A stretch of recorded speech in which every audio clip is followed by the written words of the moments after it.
Welcome to the channel. আজকে আপনাদের জন্য এমন কিছু রহস্যময় ঘটনা নিয়ে উপস্থিত হয়েছি যে ঘটনাগুলো দেখার পর আপনি সত্যি চিন্তার মধ্যে পড়ে যাবেন। তার মধ্যে তৃতীয় নম্বর ভিডিওটি দেখলে তো সত্যি আপনার মুখ বন্ধ হয়ে যাবে।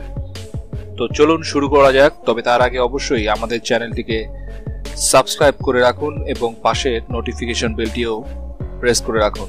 তাহলে আগামীতে আমাদের আপলোড হওয়া প্রত্যেকটি ভিডিও আপনার কাছে পৌঁছে যাবে সবার আগে। জন লেন এর অস্বাভাবিক মৃত্যুর ঘটনাটি আজও পর্যন্ত রহস্যই রয়ে গেছে। জন লেন বিশ্বাস করত ফ্রেজনাল ক্যালিফোর্নিয়ার পুলিশ ডিপার্টমেন্ট তাকে ফলো করছিল তাকে মারার জন্য।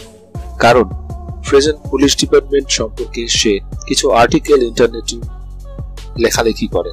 সেখানে ফ্রেজনাল পুলিশ ডিপার্টমেন্ট রাতের অন্ধকারে সাধারণ মানুষের গাড়ি আটকিয়ে গাড়ির নাম্বার প্লেট সহ বিভিন্ন বিষয়ে নিরপরাধ ব্যক্তিদেরকে হয়রানি করত এবং তাদের কাছ থেকে টাকা নিত।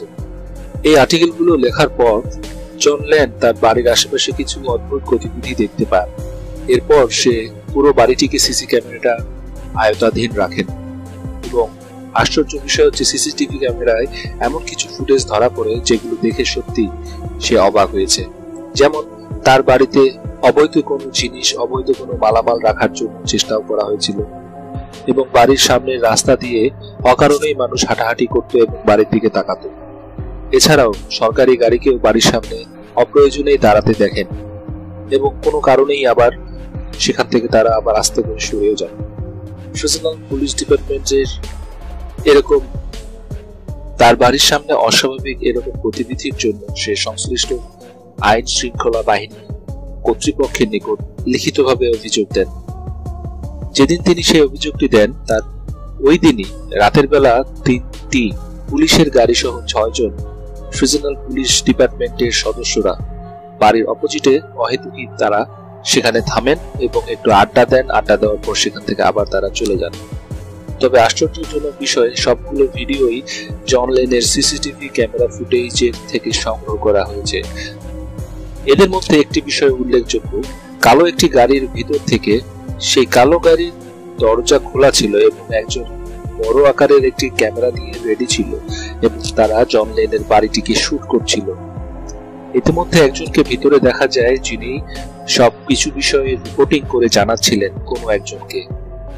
তবে আশ্চর্য বিষয় যে এই ক্যামেরাটি ছিল বিশেষ একটি প্রযুক্তির ল্যাব্রিক ক্যামেরা, যার মাধ্যমে একটি দেওয়ালের অপোজিট পাশে কে আছেন তার গতিবিধি সবকিছুই স্ক্যান করে এই ক্যামেরার মাধ্যমে ফুটেজ পাওয়া যায়।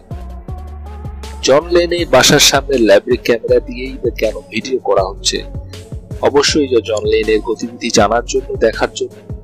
সেখানে জন লেন ছাড়া আর কে কে আছেন? জানুয়ারি 14 তারিখে জন লেন ফেসবুকে পোস্ট দেন যে ফ্রেজনাল পুলিশ ডিপার্টমেন্ট তাকে হত্যা করার জন্য চেষ্টা করছে। ঠিক তার একদিন পরেই জানুয়ারি 16 তারিখে জন লেন আবার একটি ফেসবুকে পোস্ট দেন এবং সেখানে কমেন্ট করেন, আপনারা কেউ আছেন যার হাতে বন্দুক আছে এবং যে আমাকে রাতের বেলা করে আমাকে সময় দেবেন, কারণ ফ্রেজনাল পুলিশ ডিপার্টমেন্ট তাকে যে কোনো সময় হত্যা করতে পারে। 4 দিন পরে জন লেন এর মৃতদেহ পাওয়া যায়। তাকে চাকু দিয়ে একাধিকবার আঘাত করে হত্যা করা হয়েছে এবং তারপর জন লেনের বাড়িটি আগুনে পুড়িয়ে দেওয়া হয়। তবে ফ্রেজনাল পুলিশ ডিপার্টমেন্টের পাবলিক ইনফরমেশন অফিসার জানান জন লেনকে একাধিকবার ছোরা দিয়ে আঘাত করার পর হত্যা করা হয়েছে এবং আঘাতটি ছিল পিছন থেকে। ঠিক তার কিছুক্ষণ পরেই জন লেন এর মৃত্যুর ব্যাপারে ফ্রেজনাল পুলিশ ডিপার্টমেন্ট বলেন জন লেন নিজেই নিজেকে চাকু দিয়ে আঘাত করে হত্যা করেছে এবং আত্মহত্যা করেছে। এর আগে জন লেন নিজের বাড়িটিকে আগুন দিয়ে পুড়িয়ে দেয় এবং তারপর নিজেকে ছোড়া দিয়ে একাধিকবার আঘাত করে। কোনো ব্যক্তিরাই ফ্রেজনাল পুলিশ ডিপার্টমেন্টের এই বক্তব্যকে বিশ্বাস করেনি। জন লেনের এরকম অস্বাভাবিক মৃত্যু এমনি হয়নি, এর পিছনে বড় রকমের একটি রহস্য ছিল যেটা ফ্রেজনাল পুলিশ ডিপার্টমেন্ট গোপন করে গেছে। লস অ্যাঞ্জেলেসের ব্যাটেল, আমরা বলতে পারি এটা নিয়ে কোনো চিন্তা বা আলোচনার বিষয় নয়, যদিও তবুও ফেব্রুয়ারি 1942 সালের 24 এবং 25 ফেব্রুয়ারি ইউএস মিলিটারির ক্যামেরায় ধরা পড়ে একাধিক ভিডিও ফুটেজে যেটা ঘটেছিল লস অ্যাঞ্জেলেস শহরের উপরে। সেখানে দেখা যায় অনেকগুলি ইউএফও, আনআইডেন্টিফাইড অবজেক্ট, অর্থাৎ যেগুলোকে এলিয়েনদের স্পেসশিপ বলা হয়ে থাকে।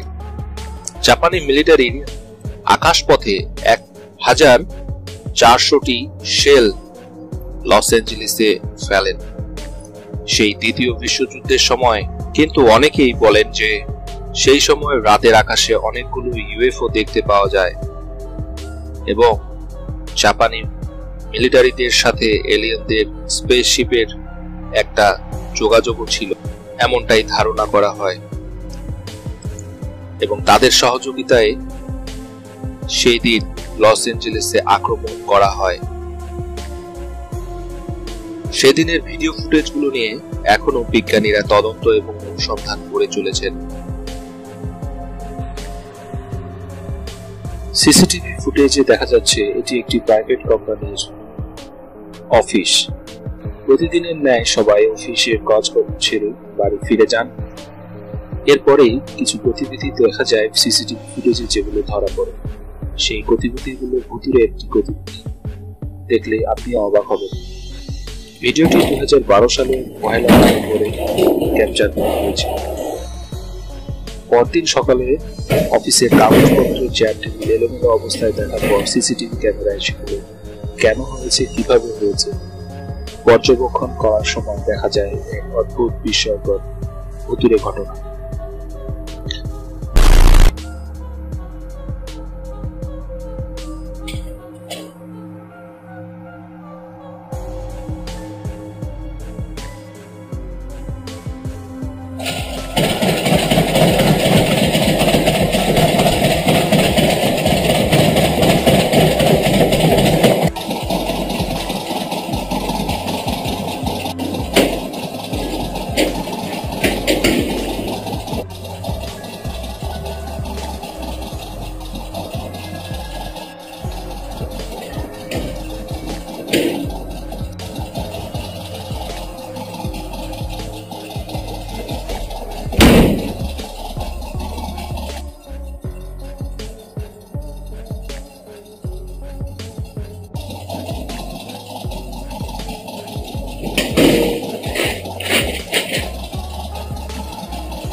লরেন্স স্পেরা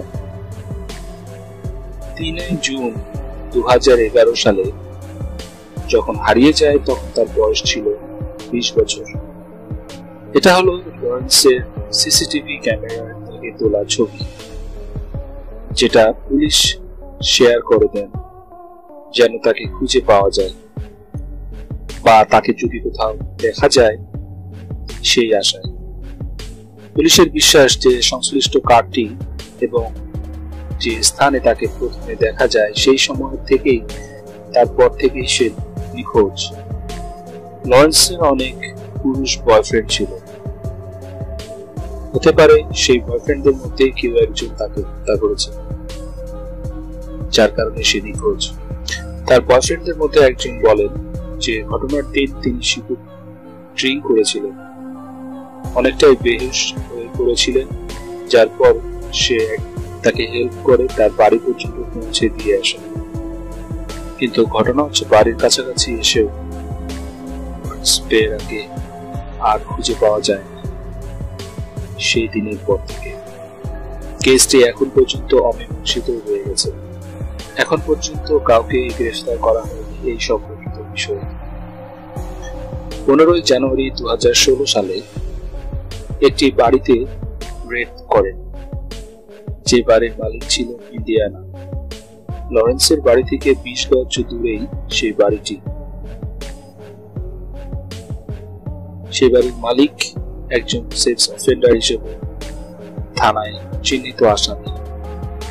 ধারণা করা হচ্ছে লরেন্স স্পেরার নিখোঁজ হওয়ার পিছনে তার হাত আছে, তবে এ বিষয়ে তার কাছ থেকে সঠিক কোনো তথ্য বা জিজ্ঞাসাবাদের কোনো উত্তর পাওয়া যায়নি। 2011 সালের চায়নার একটি শহরের সিসিটিভি ক্যামেরায় ধরা পড়ে এক অদ্ভুত ঘটনা। সেখানে সবাই বাড়ি ফিরছিলেন, তাদের মধ্যে একজনকে দেখা যায় সেও বাড়ি ফেরার পথে হঠাৎই রাস্তায় দেখা যায় তার মাথার উপর বিজলি পড়ে।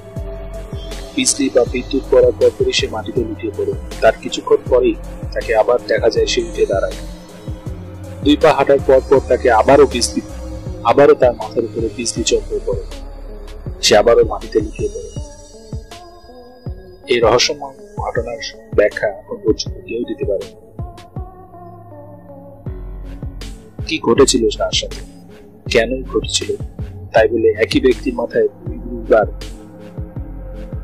এর রহস্য এখন পর্যন্ত রহস্যই থেকে গেছে। সিসিটিভি ক্যামেরায় এই ভিডিওটি ধরা না পড়লে আগে কখনোই জানা যেত।